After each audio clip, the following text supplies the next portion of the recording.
You're listening to Talking Freely, where we discuss culture, politics, and religious freedom. Talking Freely is a podcast from Freedom for Faith, a Christian legal think tank that exists to protect and promote religious freedom in Australia.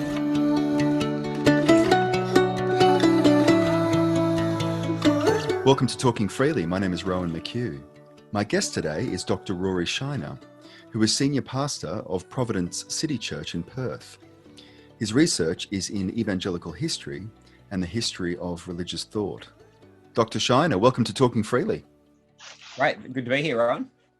For those that are yet to encounter this secularization thesis as it's known, can you define and historically contextualize the word secular and then touch on how this thesis is best understood?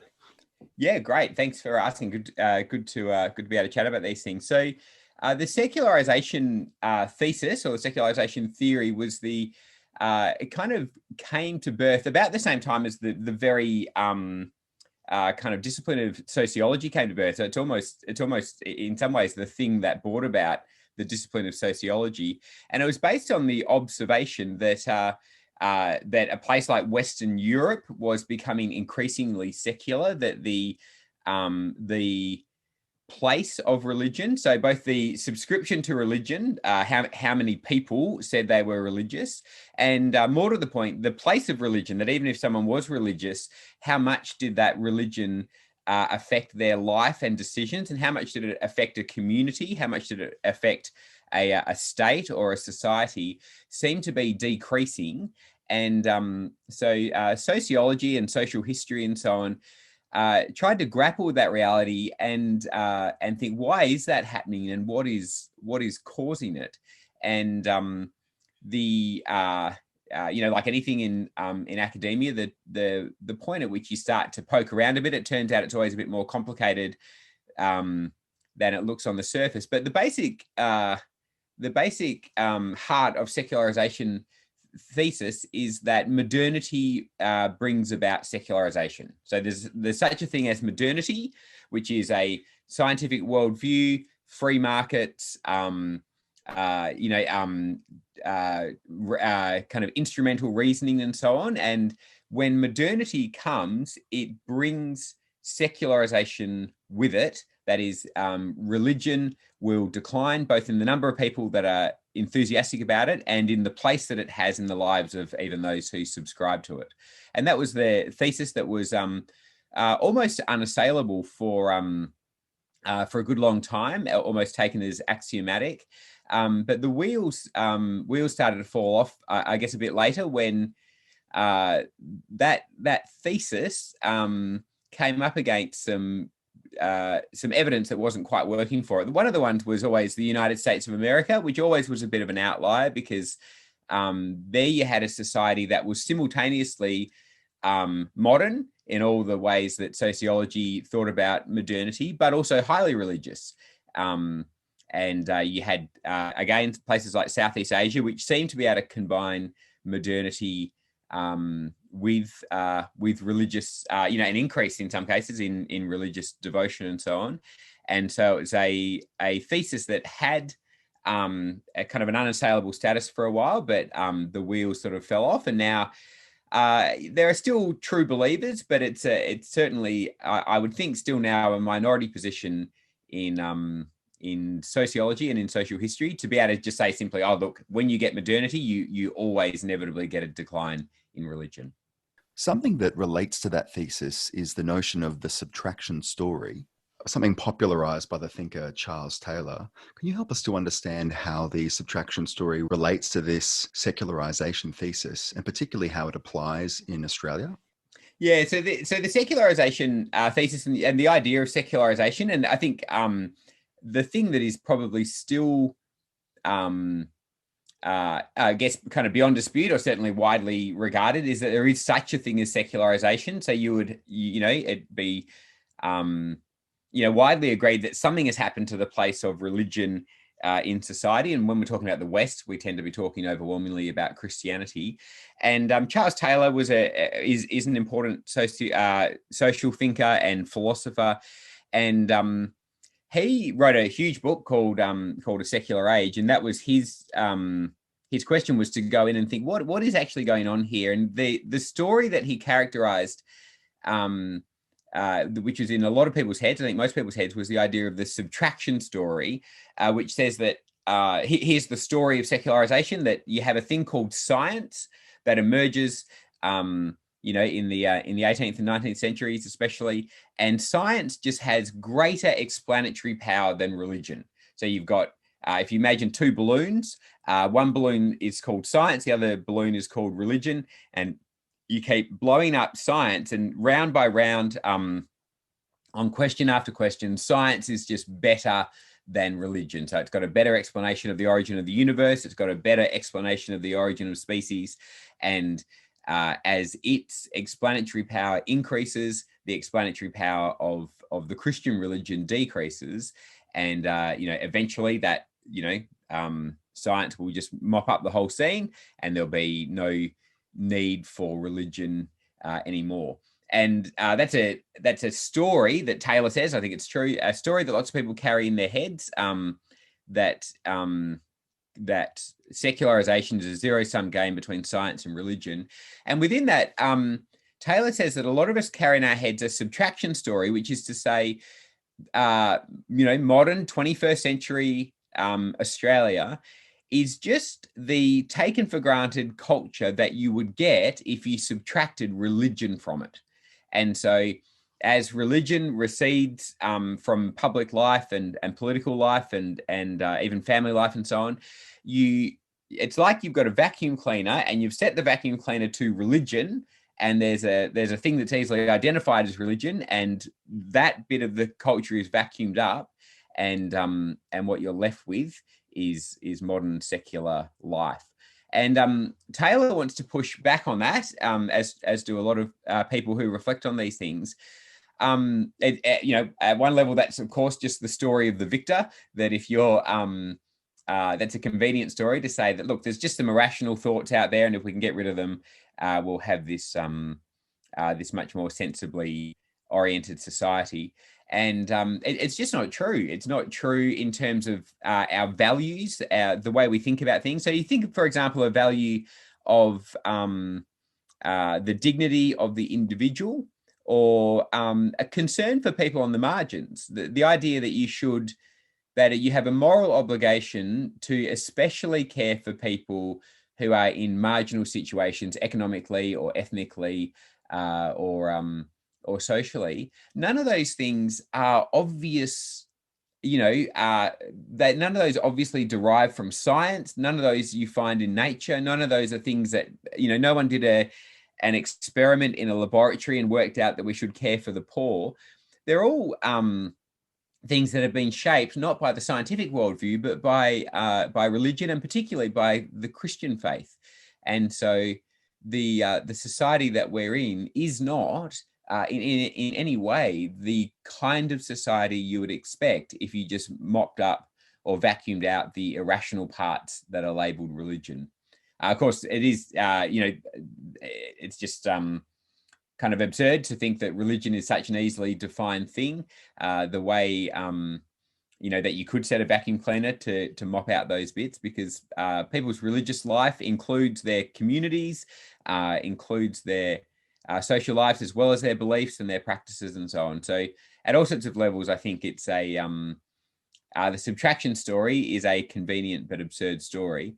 And it's a story that doesn't make sense. Well, the science story is one that doesn't really make sense of the way science came into the West. So if you have that story that science is just, it's just a better, has more explanatory power than religion, and that where science increases, religion decreases, there's a whole lot of points at which the history doesn't bear that out. So, for example, the age of the Enlightenment is also the age of the Evangelical revival, and the Great Awakenings and so on. They're not opposite to the Enlightenment. Historically, they're part of the Enlightenment, that explosion of interest in personal devotion to God, and a kind of a personal knowledge of Jesus as your savior, are things that explode at the time of the Enlightenment. Or to take another example, the middle of the 19th century, when Darwin publishes The Origin of Species,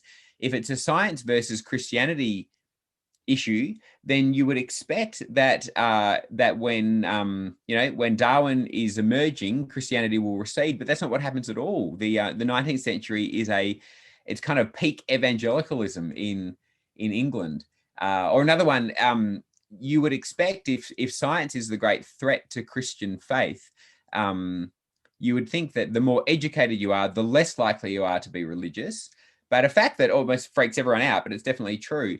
In the West at the moment, the more educated you are, the more likely you are to be religious. The top third of the education bracket is where you're going to find the strongest churches and the highest identifications with faith and practice, which is, I kind of think, is weird, because I think that didn't seem to be the case when Jesus was doing his thing, but that's just the way things are. So there's all sorts of ways that the science versus religion story and the subtraction story just don't work. You've helpfully touched there on the notion of science versus religion, and it being a pretty commonly held totem in our time. A lot of people would feel that they live in what's been titled postmodernity, that we inhabit a postmodern world as opposed to a modern world. How can you help people to understand the difference there and how it's still intelligible under this rubric of secularization? The way of dividing out modernity is that you have modernity, which is really the last 3 centuries, and the kind of period that we're thinking about, the rise of science and of instrumental reasoning and all that sort of thing. And then postmodernity would be typically thought of as especially the second half of the 20th century. And I guess you've got a debate there on whether postmodernity, which is obviously by the use of the phrase claiming to be after modernity, whether it is indeed the way it's experienced or talked about is that it's a kind of rejection of modernism's confidence, that it sees the modern period as overly confident, as kind of hubristic, as epistemologically arrogant. And so postmodernity positions itself as something that wants to question all those meta-narratives, questioning and being more circumspect about those kind of grand claims that modernism is alleged to have had. I think there's some debate now, at least a question in my mind, about whether postmodernity really did achieve to be post, or whether it's better labeled late modernity, that it's just in some ways the natural child of modernity, because modernity kind of runs out of steam in its ability to do what it set out to do. I guess from a religious point of view, the postmodernity, I think, especially in the 70s and 80s, I guess saw itself as a more pluralistic take on things, that the modernist thing was more antagonistic and more, it's one thing or the other, that you either believe in science or you have a religious worldview. And postmodernity started to frame those things more as narratives, to say that, you have this narrative or that narrative. And I think in the last decade or so, I think postmodernity has itself become, at least as assertive as the modernity that it tried to reject, and has started to assert its narratives as kind of axiomatic, and asserted them as dogmatically as modernism ever did. That would be my understanding of the transition from modernity to postmodernity. I just want to examine one of the insights of Charles Taylor, particularly in light of your being a practitioner as a pastor in a church. One of his ideas is entitled The Buffered Self, almost as if people are satisfied in our time by projecting a sense of virtue rather than cultivating actual virtue. How are you as a pastor trying to navigate this tendency in our cultural moment? Yeah, that's a great question, and it's a very powerful picture from Taylor. So he, as you say, has this idea of the buffered self, as opposed to the porous self, which is he sees the way we used to construct the self before the modern era was it was porous, that is kind of open to the influence of spirits and the transcendent and so on. And in the modern era, we construct ourselves in this way that is buffered, that is shielded from those outside forces. And yeah, as you're saying there, the part of the way we put selves together, the way we think about ourselves, is that virtue tends to be performative. That you've got it's almost like you're playing a character in the world and to the world, and that's a huge challenge for a pastor, because as a pastor, you're trying to turn people's attention to God and to the God we find in Christ, and trying to cultivate virtue, a life of devotion and of real moral formation and character and so on. And there's a whole lot of forces in modernity that really work against that. Some of them, I guess the more recent ones, are things such as the way social media frames people and encourages that kind of performative virtue and so on. So I think a lot of pastoral work at the moment is about constructing, to use the pretentious language, like thick formative communities, which is just a pretentious way of saying that you want to be able to form communities that are that genuinely cultivate virtue, that you're a church where you're not just coming together for purely social reasons, but you're spurring one another on to love and good deeds, and where you're held accountable to a community that's analog, that's where you do actually rock up and spend time together. And I think in one of my lines, one of my ways of understanding the modern era is that we're not being out-thought, we're being out-discipled. So as a pastor, I look and see, if I thought that the real challenge was science, that people have these thoughts in their heads and they're powerful thoughts, that, science does something that Christianity can't do or something like that, then I would spend all my time,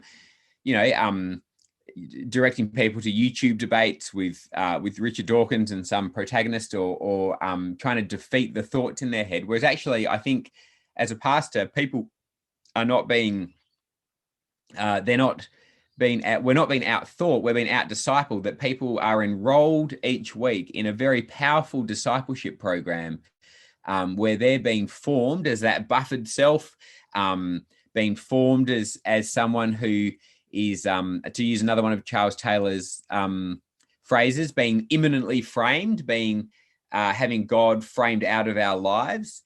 And so I think as a pastor and in any sort of discipleship program, you can't just disciple, you've got to counter disciple. You've got to think, what is the way that someone is being formed Monday to Saturday, and how can we address that with a counter formation, which sounds difficult, and it is, but it's what minority communities have always had to do. So why is there still such a thing as a Jewish community after 2,000 years of oppression and difficulty? It's because they are a community that have learnt how to form themselves in a way that is different from and more resilient than the host culture. And that's one of the challenges for pastors, I think, in the West at the moment, that we used to be able to pastor people and disciple them in a way that you essentially, if you're an evangelical Christian, you're just trying to make them a more intensive form of the culture. That the culture was a little bit moral and you were trying to get them to be a lot moral, or the culture was a little bit pro-Jesus and you were trying to encourage them to be massively pro-Jesus. And so the annoying thing about an evangelical back in the day was that they were just a bit too enthusiastic about the thing that everyone else agreed you should be somewhat enthusiastic about. Whereas now we're in a situation where to be enthusiastic about Jesus and to be living out his vision of virtue and the good life is to put yourself not as an intensive form of the culture, but at odds with the culture. And so that involves a discipleship program that is counter-formational. You've said that people are largely persuaded wittingly or unwittingly by stories rather than intellectual arguments. Given that a theologically grounded civic mindedness begins in formation practices at churches you've just mentioned.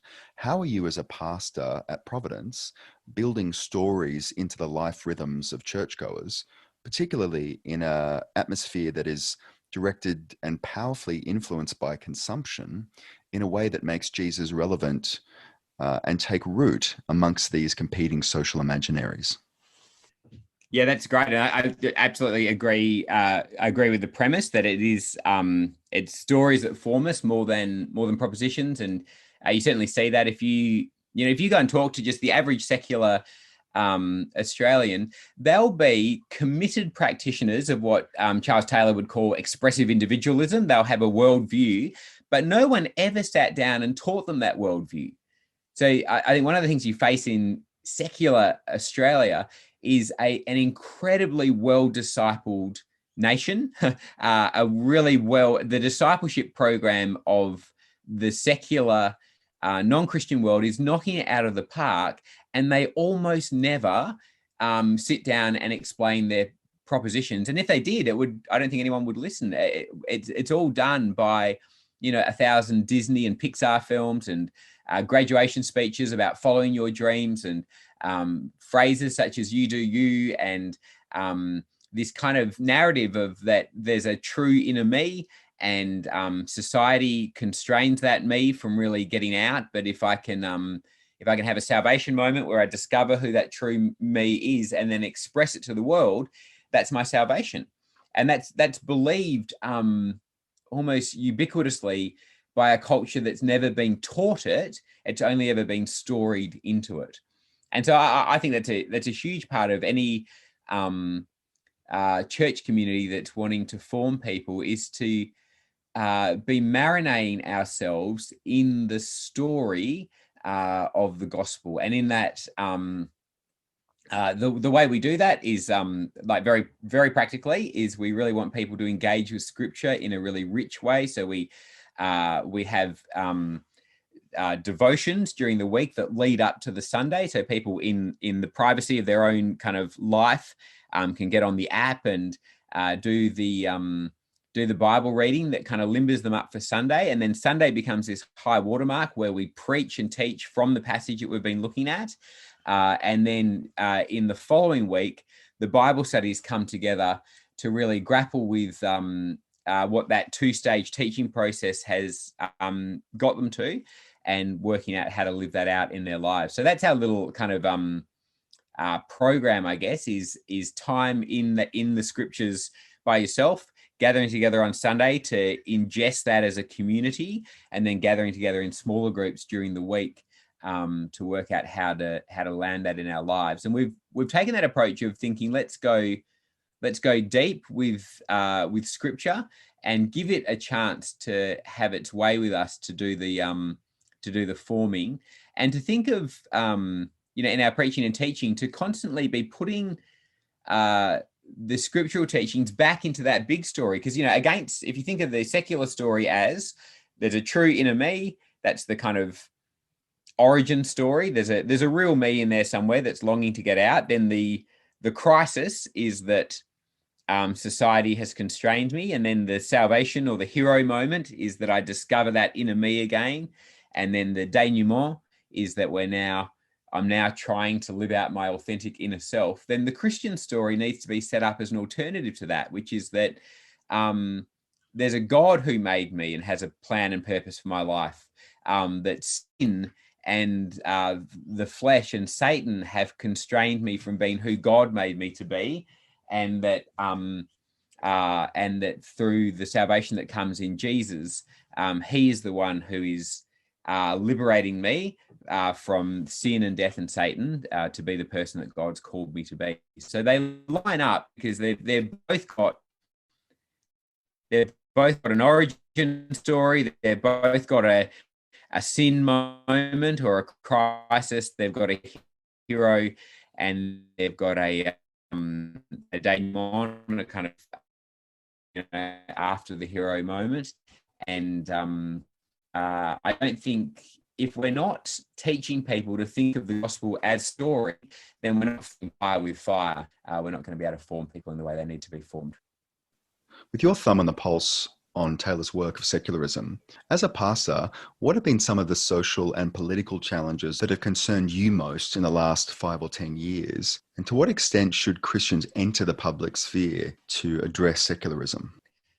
It's good. I think I think probably like everyone who's paying attention, it's hard not to notice that there's been a kind of what some people have called a gospel climate change. That there's a situation where I think Christians have had to grapple, in a fairly quick turnaround from being like I was saying before, the intensive form of the culture, the people who just take it all a bit too seriously, the goody-goodies, to people whose position is so at odds with some cherished views of the popular culture that our views on what it means to flourish and what a flourishing life in terms of sexual conduct and identity and so on looks like is so at odds with the culture that we're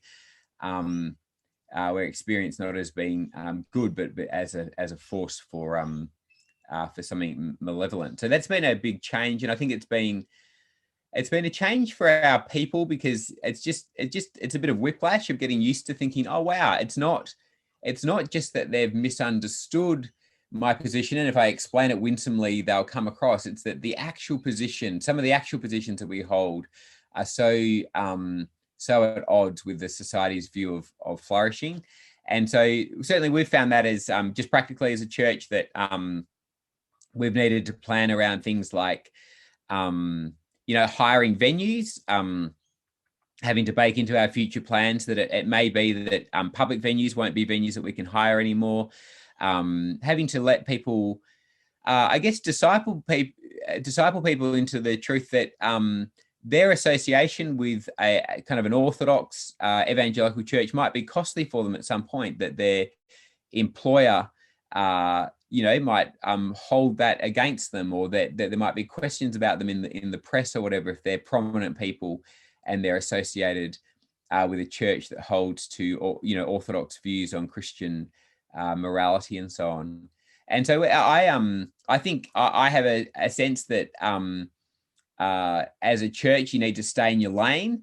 And so what I work for and pray for is for us as a church to do what churches can do, which is to form people and to be a community that worships God together and nurtures each other. And we need to pray for and support and encourage people who can walk into those public spaces, both at the intellectual level, people who can get in amongst it and defend and commend the gospel to people, and people who can work in the political space and in the policy space to argue for and to commend the society with maximum liberty for religion, and to do that in a way that is for flourishing, including the flourishing of other non-Christian communities. So I think the emergence of groups like your own and others who are wanting to in an intelligent way enter into that public space, I think that's exactly right. I think as a church, what we need to do is be the place that can nurture the Christians, some of whom through gifts and capacities and opportunity can work into those public spaces and for the cause of Christ. Younger generations of churchgoers are becoming more sympathetic to what has been termed woke perspectives and institutional prejudices, which is something like the idea of identity politics. How do you wisely sift and differentiate between the theology and politics of this emerging phenomenon, and how much latitude do you give to the incorporation of these emerging forms of justice in discipleship? It's good. I think it's a really challenging thing for some of the reasons that we've been talking about before. So I think the two big mistakes you could make in that space, or one could make as a pastor, is either the completely antagonistic thing. So you either think, look, everything that's woke is everything that Christianity is not, and you end up having this end up kind of being pushed to this other side by by a more woke agenda, and think, well, whatever it is, I'm not, and it pushes you entirely into the more, I guess, ordered kind of family values end of the space, where I think, if someone like Charles Taylor and the kind of the literature around secularization is right, the world that we experience is not a world, is not a society where that Christianity is just being vacuumed up, but it is itself a kind of parody and what Philip Reith, another important sociologist, calls it a third culture, meaning a culture that's not independent from the Christian culture, but a culture that is in a way a parody of the Christian culture. So just like if you think a show like Game of Thrones is not it's not a show that's got no relationship to Lord of the Rings. It wouldn't exist apart from Lord of the Rings, but it is itself this kind of carnival pushback on Lord of the Rings with a completely different worldview and a completely different view of sexuality and violence and heroism and anti-heroism and so on. But it's got a parasitic relationship to Tolkien's Middle Earth. And I think in the same way, the woke agenda, it's not binary. It's not in some ways it's parasitic on Christianity, because it does in kind of weird and in some ways like deformed ways call on quite distinctive Christian values of concern for the poor and people on the margins and so on. So I think it is a real challenge, because I do think that it is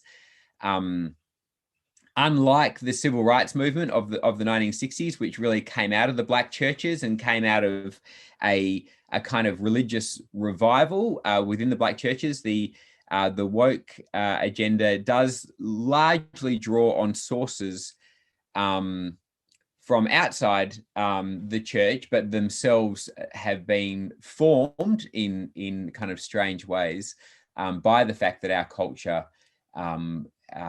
was shaped by those Christian values. So I think it's a challenge that is ahead of us rather than behind us, and it's a very subtle challenge because of that the relationship that the woke agenda has with the Christian faith.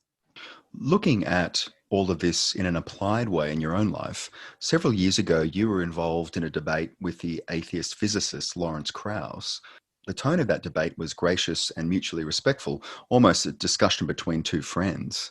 Given that Lawrence Krauss has been known to be less than agreeable in similar debates, how is it that you were able to enter into that in a way that allowed for a grace and a comity to exist in that dialogue? Oh yeah, that was a fun thing to do, and it was really circumstances. So the truth is that Krauss was doing debates on the East Coast with a worthy opponent, which was William Lane Craig, and William Lane Craig's this kind of towering figure of analytic philosophy and defending the Christian faith from that sort of perspective. And it just turned out that due to previous commitments and so on, William Lane Craig couldn't make it across to Western Australia. And so instead of having a worthy opponent, he had me. And there was a certain amount of there was a kind of comic value in that, because it was a very different caliber of opponent. But I kind of, prayerfully considered the opportunity, and he was happy to do it. And so I thought, prayed about it and thought, oh, let's give it a crack. And in the kind of reflection and lead up to that, I think the two things that shaped that debate for us were that I was from a humanities background, not a science background, and so it didn't make a lot of sense strategically or whatever for me to kind of go head to head with him on physics. And we took that to be a feature rather than a bug, and think, well, what would it look like to have a debate where instead of doing a kind of second or third rate take on Christianity and science, what if I lent into it from that more humanities, storied, making sense of the world point of view? And so that shaped my presentation in the debate. And I think it made for an interesting debate because it wasn't, it was different from what had happened on the East Coast.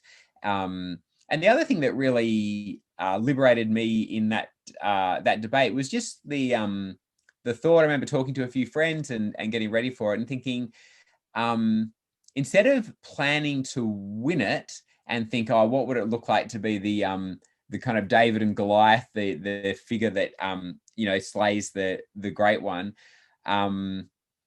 Instead, I kind of, I guess, gave myself permission to think, what if losing's on the table? And you just think, well, look, I could lose it, and how could you lose well? And how could you say a few things that were really helpful and enjoy the kind of conversation? And so that's what we did. And that possibility that I didn't, well, the giving yourself permission to not have to win, I think, was a key in just thinking, let's just have fun with this. So we went out for dinner before and kind of enjoyed some time. I think it's fair to say that he was probably expecting something slightly different. And I think especially in the States where things are calibrated a bit differently to the way they are here, we just had a lot of fun and went out for dinner. And that I think gave us a little bit of social capital, so that on the night the debate had that more kind of convivial and conversational thing. I think I did lose, and I think my mum would be the only one that would debate that point. But it was fun to kind of shift the deck around a little bit in the way we did that. Dr. Shiner, thank you very much indeed for speaking with me today on Talking Freely. Pleasure. Great to be here.